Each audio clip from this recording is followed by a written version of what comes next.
Thank you honourable chairman sir. आपके माध्यम से मैं ऑनरेबल मंत्री जी को ये सवाल पूछना चाहता हूँ कि कुछ स्टेट हाईवेज हैं जो नेशनल हाईवे ने प्रॉमिस किए थे, और पंजाब में भी काफ़ी स्टेट हाईवेज हैं कि हम टेक ओवर करेंगे, पर उसका प्रोसेस रुका हुआ है। वो कब तक आप करने की आपकी प्लानिंग है? धन्यवाद धन्यवाद धन्यवाद। आप बैठ जाए।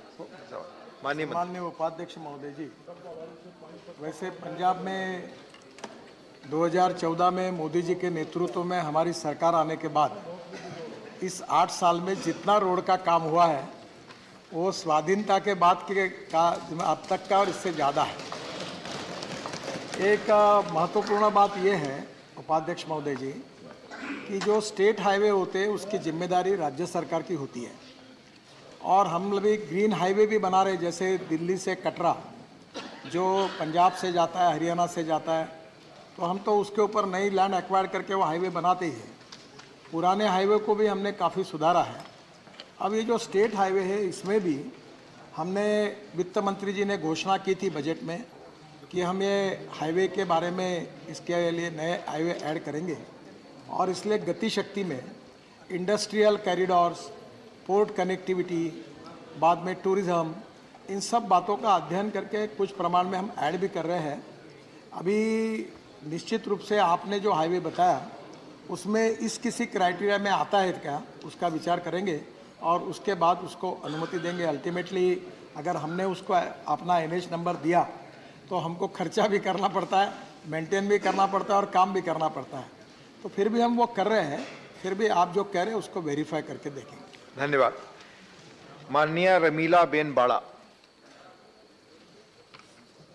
अध्यक्ष श्री, अपना माध्यम से माननीय मंत्री से मैं पूछना चाहती हूँ, जो परियोजना ठेकेदार के कारण से विलंबित है या अटकी है, ऐसे कितने ठेकेदार हैं और उनके सामने क्या शिक्षात्मक कदम उठाए गए हैं? Thank you. सम्माननीय उपाध्यक्ष महोदय जी, ये विषय जो है इसमें 95% काम पूरा हुआ और 5% लटका हुआ है, जिसको 100% कंप्लीशन नहीं कहा जाता। ऐसे करीब हमारे पास अभी 415 प्रोजेक्ट्स हैं। पर मैं आपको बताना चाहता हूं कि जब हमारी सरकार आई तब हमारे देश में 3,85,000 करोड़ के करीब 406 प्रोजेक्ट बंद पड़े थे, क्योंकि वहाँ उस समय बहुत समस्याएं थी। आपको भी पता होगा कि उस समय बिहार में भी सब जगह पर यही प्रॉब्लम था। पर सरकार आने के बाद बैंकर्स को, कॉन्ट्रैक्टर्स को बुलाकर land acquisition, utility shifting, railway के साथ के प्रश्न, हमने बैंकों के साथ के प्रश्न सुलझाए। अगर उपाध्यक्ष महोदय मैं ये बात कहूँगा तो मुझे इस बात का अभिमान है कि हमारी सरकार ने जो इनिशिएटिव उस समय लिया उसके कारण हमने भारतीय बैंकों को 3 लाख करोड़ के NPA से बचाया, और लगभग ये सब प्रोजेक्ट अभी क्लियर हो गए और 40,000 करोड़ के प्रोजेक्ट हमने टर्मिनेट कर दिए। अब अभी क्या है, कोविड आया, तो कोविड के बाद एक्सटेंशन ऑफ वर्क EOT दिया। अब EOT कोविड के कारण मिला तो वो डिले प्रोजेक्ट के लिस्ट में आता है। फिर जो 95% काम पूरा हुआ, कहीं कोर्ट ने स्टे दे दिया। कोई अभी आज मैं एक जलगांव औरंगाबाद करके रोड है, फॉरेस्ट वालों के पीछे 3 साल से लगा था। अब G20 के लिए वहाँ कार्यक्रम हो रहा है और लोग आ रहे, तब मुश्किल से उन्होंने आज वो G20 का कारण बताया, तब क्लियर किया, वहाँ काम अटका हुआ है। तो बहुत से जगह पर ऐसी इसमें छोटे मोटे जो हमारे रीच के बाहर के हैं उसके कारण प्रोजेक्ट डिले हुए हैं। कुछ जगह पर कॉन्ट्रैक्टर फेल हुए हैं और कुछ जगह पर स्वाभाविक रूप से राज्य सरकार के सहयोग के बिना हम ये कर नहीं सकते, इसलिए उनके साथ रिव्यू मीटिंग करते हैं, चीफ सेक्रेटरी के साथ बैठते हैं, मुख्यमंत्री के साथ भी करते हैं। और हमने हमारे यहाँ रिव्यू में भी मेरे ध्यान में आया कि इसमें एक ओनरशिप नहीं है। जो RO है, जो इंचार्ज है, उन्होंने सुमोटो जाना चाहिए, बात करना चाहिए, प्रॉब्लम समझना चाहिए, सुलझाना चाहिए, केवल कागज़ पर फॉलो होकर नहीं होगा। तो इसके बारे में भी सूचना दी है। मुझे लगता है 3 महीने के अंदर ये जो डाटा है ये काफ़ी बड़ा दिखता है। 1% 2% काम का, कहीं बोर्ड भी नहीं लगाया तो भी इनकम्प्लीट प्रोजेक्ट होता हो। तो इसलिए हम लोग जल्दी ही 3 महीने के अंदर स्टेट वाइज इसका मॉनिटरिंग करेंगे और इसको 50% से कम करके इसको पूरा करेंगे। धन्यवाद। डॉक्टर सस्मित पात्रा।